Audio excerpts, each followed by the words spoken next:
Welcome to About You. I'm Connie Hogan. My guest today has a story that touches upon so many hot button issues in our world right now. When I first met Amy Binder many years ago, I was on the board of Michigan Humane Society and she was on staff there. Since then, Amy has obtained her doctorate in counselor education, has started an organization called Teacher's Pet, which we're going to talk about, and just done so many things personally and professionally to improve the lives of animals mostly and children. Amy, welcome. Thank you. I'm building up you have a lot to live up to. So I know I've known you for so long, I don't even know where to start. Tell us, the audience, a little about your background and where you went to college and everything, and leading up to even before you were at the Humane Society. Sure. I started out at Oakland University where I thought I wanted a degree in marketing and advertising, and soon learned I didn't. So I moved on to a degree in English and communications. Then I started to work in the corporate setting, corporate world, and again felt that it didn't feel like I belonged in that setting. So I went back to get a degree in teaching, so I thought that would be my connection. And then during that time I worked at the radio station, which I think when we met, a few times we met. Because your husband was at WMC and everything, yes. Yeah, so we met then too. That's when we first, that's right. Yeah, way back when I was a baby. At Somerset when they were, right, you were a baby and I was a big baby. Yeah, right. Right. Right, so I was finishing my degree at Wayne State in teaching and then decided that maybe teaching wasn't hitting the right buttons either. So I ended up working with the Michigan Humane Society, and where we again did some work together. And I really loved it there, and I started doing work with the Pet Education Center, and the director at the time, CJ Bentley, she had come up with the idea of doing something with kids and dogs. And she said, you have the kid background and I have the dog background, and what if we do something together? So I said, yeah, I would love to. So I started working on that, which I'll talk about. I left the Michigan Humane Society. I went to work for Oakland University back in 2005, January 2005. I started there. And as I was already working with the Teacher's Pet program, my dean that I worked for at the time, she offered an opportunity to apply for a grant within the university to develop coursework, kind of a train the trainer, so other people who want to run programs similar to Teacher's Pet would be able to do that. So we started, I got the grant for $30,000 to start that program, and it ran from 2007 until I left OU in 2021. Wow. In the meantime, I had gone back to get a degree in counseling. As I was doing work with Teacher's Pet, I thought the teaching degree was going to be the thing that helped me with the curriculum and guide the practice of what I was doing, and then I realized I was kind of stuck with the kids. The kids are at risk. They have a lot of trauma histories, experience. Trouble backgrounds. Trouble backgrounds, a lot of trauma. So abuse, neglect, violence, witness to violence. So I felt a little bit underprepared. So I went back, I got a master's in counseling, and this is where it's all kind of tying in, right? Because I have this need to do a lot of different things instead of just doing one. So as I was doing my internship out at Crossroads for Youth in counseling, I asked if I could bring the Teacher's Pet program out there, to which the director there said yes, of course, and I have been running the program out there since then. And working at the university, I wanted to do more as far as like research and the academic side and writing and publishing on animal-assisted services in general. There's such power behind it, and it's often misinterpreted and I don't want to say undervalued necessarily, but it's more than, oh, here's a dog and now everyone's better, everything's better. So, for the dog's sake, for the kids' sake, for our sake, having that well-rounded knowledge of why we do it, how we do it, what outcomes, what theories, all of that. So that's sort of prompted my doctoral work, which I did, of course, in animal-assisted services. And that was from Oakland University? Yes. Oh, okay. Yes, so I think that brings us to... your vision. Let me read what I have. I love this. To provide a safe therapeutic environment for youth and dogs to learn together. And that's your theme. Kids, Teacher's Pet, kids and dogs learning together. Exactly. Yes, that's our mission. So, I mean, most people, I won't say most, a lot of people love kids and dogs, right? And bringing them together, the similarities are really pretty remarkable, and it's what leads to the bonding and connection between them. So, a lot of times people will bring in therapy dogs, dogs that work with them in different capacities, and which is very helpful, and it does a lot of great work. So And they're everywhere now. It's almost like it's overkill or whatever, overcorrection, is the word now. Yes, right. Because So it's like everything, yes, Gosh. every hospital, nursing home, and there is value, and that's There where is value, yes. right, and that's where I mean the undervalue, where everybody's now Yeah. saying, I'm an animal-assisted therapist. Okay, well, you're not, right? You're still not a Right. therapist. You're a person who is visiting, which is fabulous, and it is super helpful, and it provides therapeutic value, but, it starts to muddy the waters where does, people are yeah. misrepresenting themselves, and then mistakes happen, injuries occur, risks go up, and then at some point we won't be able to bring dogs in anymore. Exactly, yes. So this is where the research part, the academic part, the being able to share this information through journal articles, books, and I'm teaching now through the University of North Florida and Hudson University in Maine. So on these topics, Wow. I'm running these programs. So Now, do you do that remotely or? Remotely. Okay, I didn't know Yes, if you were with- Maine and Florida. Wow. I know, which should be That would be they're interesting. great places to visit. So I will be spending some time in those locations as Right, well. that's the time, Jim. Yeah, but that's the opportunity to share, again, like the theoretical underpinning. So with that, coming back to your question about how we tie kids and dogs together, the therapy dog part is really great. Our youth, because of a lot of their pasts, they don't have a lot. Sometimes some of our kids have never had a bed of their own, right? They're not guaranteed 3 meals a day. I mean, I would have kids sometimes sneaking the hot dogs that were cut up for the dogs and taking them home because they weren't sure if they would have dinner, right? So bringing in a therapy dog who's typically very, very well treated, right? They've Yeah. got beds. Oh, like yeah. my Oh, yeah. dogs have beds in every single Right. room of the house, plus the couch. I see that on Facebook. I know your dogs. If every dog could be like your dog, right? I hope so. I like them to be spoiled. Right. But it's harder for the kids to relate. So if I'm bringing in dogs that are rescue dogs that are, behaviorally challenged, and dogs that are locked up, and dogs that have lived on the streets and have been neglected and abused and are unwanted, the kids latch on and they connect and they'll say, oh, this dog is just like me. And it provides us an opportunity to connect with the kids in a different way. So, when you're listening to what they're saying, they're projecting through their dogs. They're saying, oh, my dog doesn't like to be around a lot of people. My dog gets really nervous when he has to talk out loud, right? Like, they're projecting their stuff. So it provides a lot of insight. So we get to work closely with therapists at detention facilities that we work with. Wow. We work with community mental health, so we get to work with the caseworkers there. Here are some things that we're seeing. They can share things that they're seeing. So we get to have them work together, Wow. and they each get to benefit. So the dogs become more adoptable.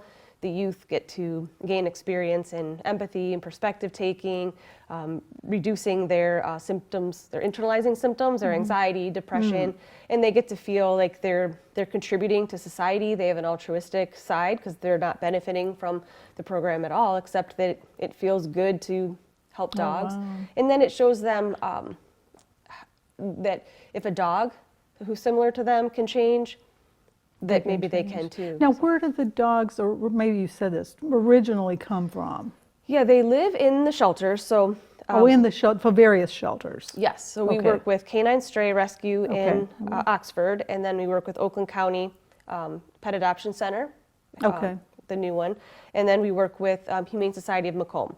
So Okay. depending on the program, at Crossroads, it's closer for us to work with Canine Stray, and they've been really great about allowing us to work with some of their dogs. Oakland County, and we run our Children's Village program through that okay. shelter. We also do shelter school, so volunteers who want to learn more about dog training. So if you're coming in to walk dogs, and that's a whole separate topic, but sometimes when you come in to walk dogs, it's not beneficial for the dogs. Like they need more mental stimulation. Walking the dogs helps them just kind of exacerbate some of their negative behavior. So we teach volunteers. We worked with prison inmates in that program. Wow. And we'll start working with the kids from Children's Village. We'll start coming over once they graduate the Teacher's Pet training program level 1, we'll start having them come over to the shelter and doing more of apprenticeship type work. And then the Humane Society of Macomb, we have kids from community mental health in Macomb County. Okay. The kids come from a variety of different cities, locations, schools, and they will work with our dogs. So it's the same thing. We will do 10-week programs that are 2 hours a day, twice a week, and they learn dog body language, signs of stress, responsible pet ownership, the myths of pit bulls, puppy mills, why we encourage adoption, how to work in a shelter. Oh, wow. Right. So we try to have a therapeutic, educational, vocational mix. So some of the children, our kids, they're under the authority of the court system, though, some of them? Yes. Or all of them? Some of them. Well, some of them. Right. The ones. I know at one time I think you did have more that were. Yes. Right, when we talked before. Yes. Yeah. Children's Village, they are in the court system. They're wards of the court there. They're in the and court, then at Crossroads for Youth as well.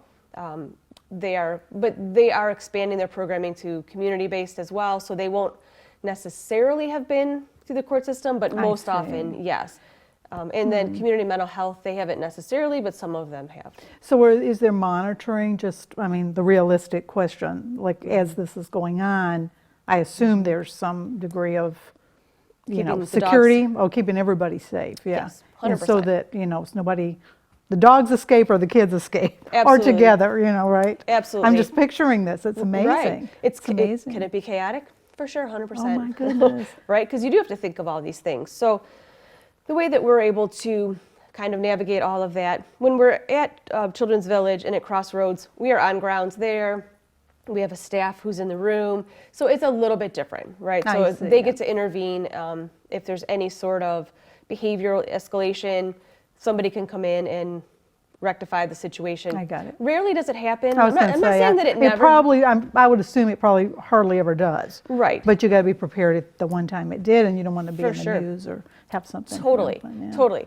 But a lot of it comes from our staff as well. Like, right. Our staff, our staff knows how to work with this population, right? We can't come in and start bossing kids around and tell them, you're doing this and you're going to sit here, and if you don't do that, right? That's not how we communicate with the kids, because as soon as we do that, we're asking for trouble. Oh, now we're just pushing, we're backing them into a corner. No wonder, Right, and then they're going to lash out. So for sure. we don't operate that way. We treat them with respect. Oh, for sure. They do the same. Sure, it's wonderful. Yeah. So you should have I'm just thinking, a Lifetime show or what network? Yeah, it's like a reality. Totally. Wouldn't that be great? Yeah, but who wants to watch middle-aged white women? Right. Well, I think we're becoming that minority that, whatever.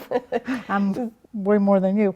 Now, here was a little comment. This is so cute. How is it that dogs can remember abusive situations, but they can't remember urinating on the floor while you were gone? Isn't that a good question? It's one of your frequently asked questions. Yes, it is a good question, because people want to say that dogs, I'll rephrase that. When dogs behave in that way, because we sometimes are spiteful as humans, we project that on the dog.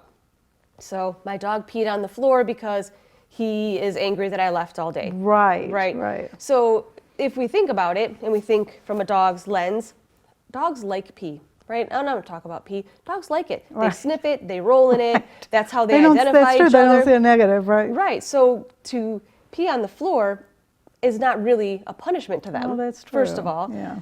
Second of all, they don't remember what they did, right? So when we come in and we see pee on the floor, we go, so somehow. He did that to me. She did that to me. Right. Our facial expressions are changing, our body language is changing, and our dogs just know, ooh, she is not happy, and they will cower, or they'll tuck their tail, or they'll try to appease us in some way so we don't hurt them.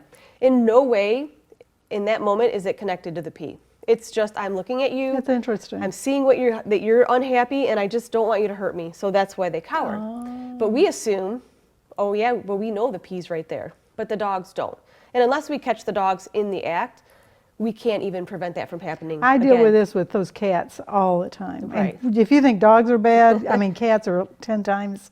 But I do think they have agendas, though. The cats have an agenda, the dogs may not. Well, I can't speak for cats. You can't. I'm That's not a cat. right. I'm a I dog am trainer, cat. but not a cat trainer. Oh my gosh. Now, I just saw this. So you also are involved with Safe Humane Chicago. Tell us Yes. about that. Yes. I saw they just got a new mayor, or getting a new mayor. We don't know who yet. But Right, yeah, that's yay. all very new.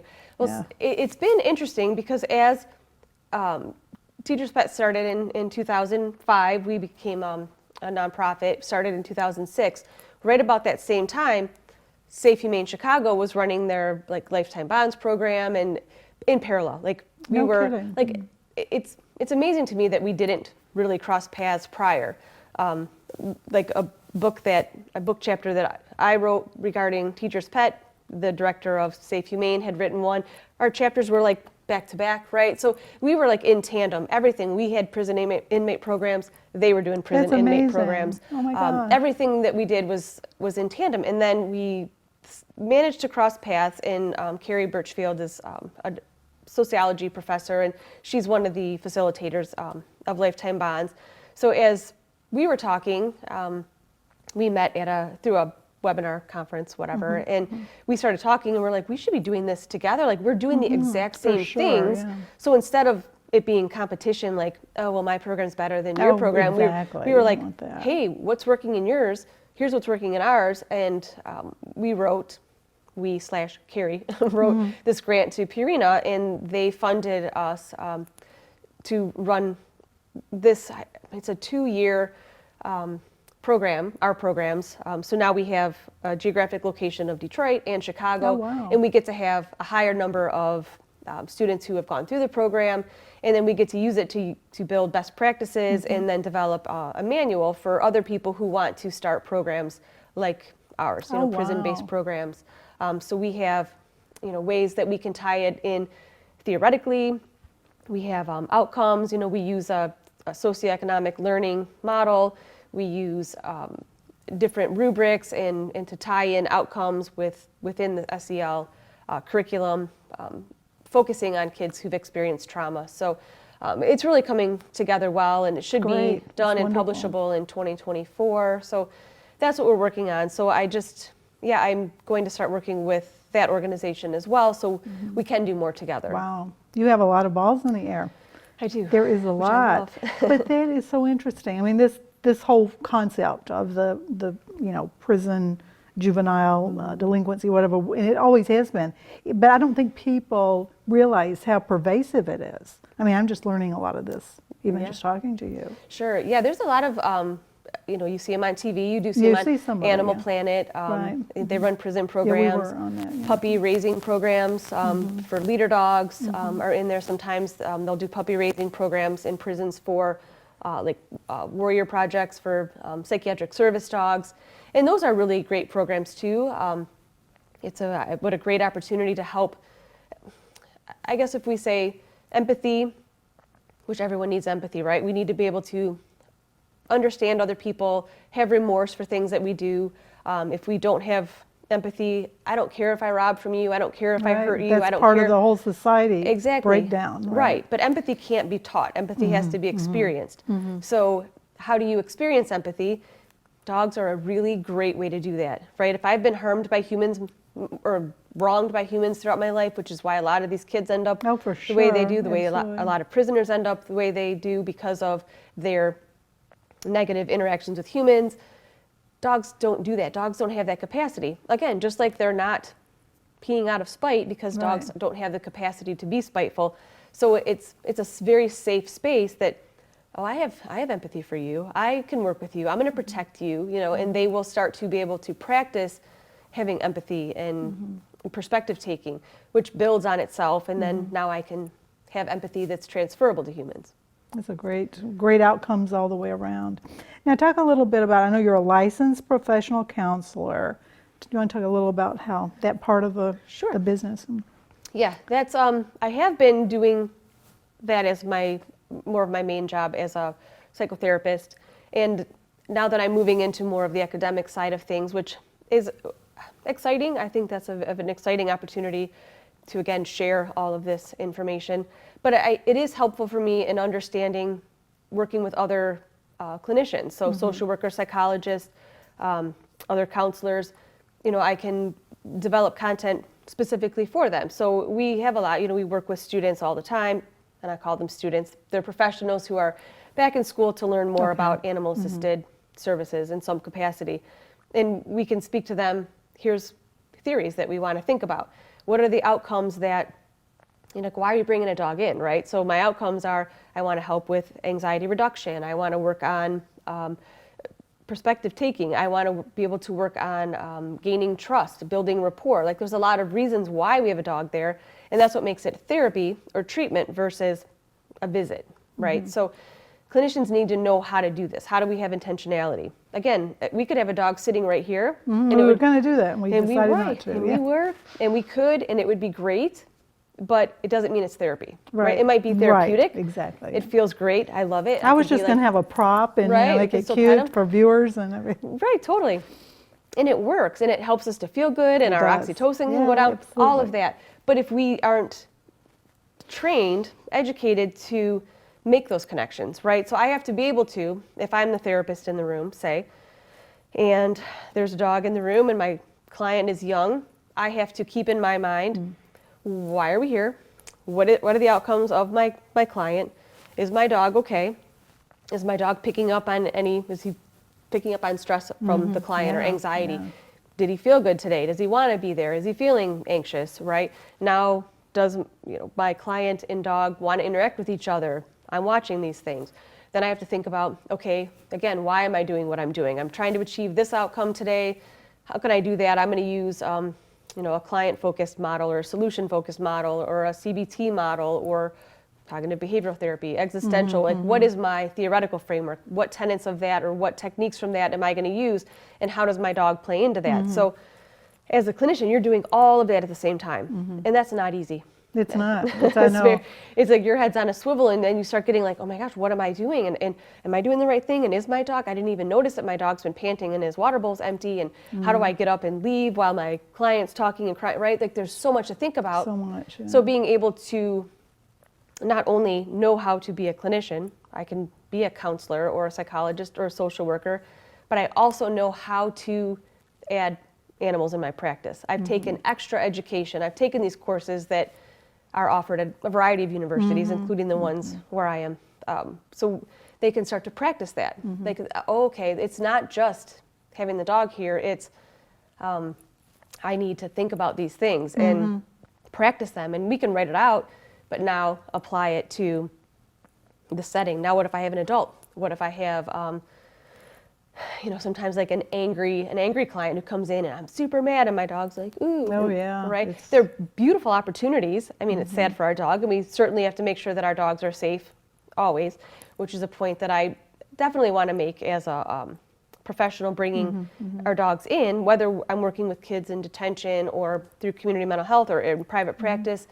My dog's welfare is number one, right? That has to come first, right? The client can advocate for himself, and if he's a child, he's got a guardian or a parent or someone to advocate, exactly right. But our dog doesn't have anyone exactly right, yeah. but us. And if we are putting our dogs in situations where they're uncomfortable or stressed, now we're jeopardizing their welfare. Right, exactly. So why do we want to exploit our dogs for the benefit of humans? Right, Which is 100%. It happens so easily.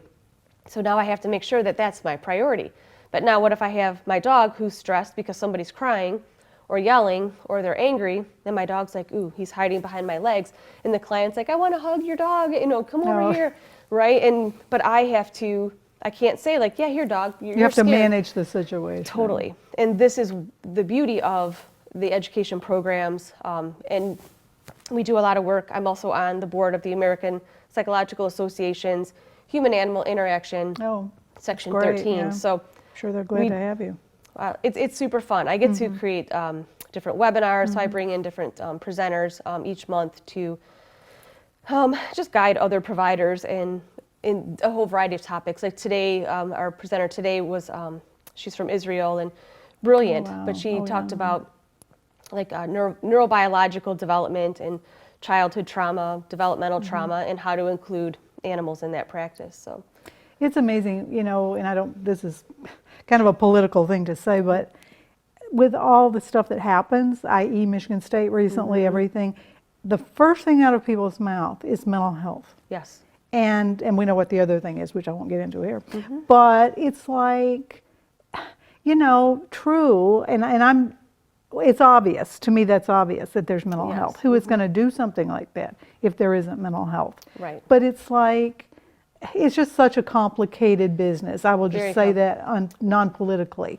It's a complicated issue, a hot button issue, and it's scary. So, you know, you have certainly landed, and I know you've been in this for long before all this, but you've landed in a very hot ticket. And it's true. And I think where we're headed with mental health, which I see a lot with my clients too, and social media, and in a lot of the regulations, policies that we're doing, mental health is important, 100%. It is super, super important. Always has been, yeah. It is.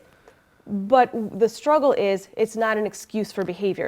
That's my point. And I hate to say that because, you know, like I said, the politics, but it's like the person did it. The person is the one. In all these cases, it's the person. And I feel for them. And it's sad, but still, you know. Right. I had one of our students that we worked with, you know, had some very severe trauma, and hers, when people experience trauma, they either go internal, where they're like depressed, anxious, you know, they shut down, and they have a lot of physiological, physical issues, or people go external, where they are aggressive, you know, where they, you know, will yell. Act out, yeah. They'll act out, exactly. Yeah. And this individual was one who acted out. Oh, wow. And it was very challenging because at the same time, we do understand, you know, and we had a struggle because I'm like, I understand. You did have this history, I understand, I know where this is coming from, but your dog doesn't know that. Right. The dogs that are here, and I can't have you in the room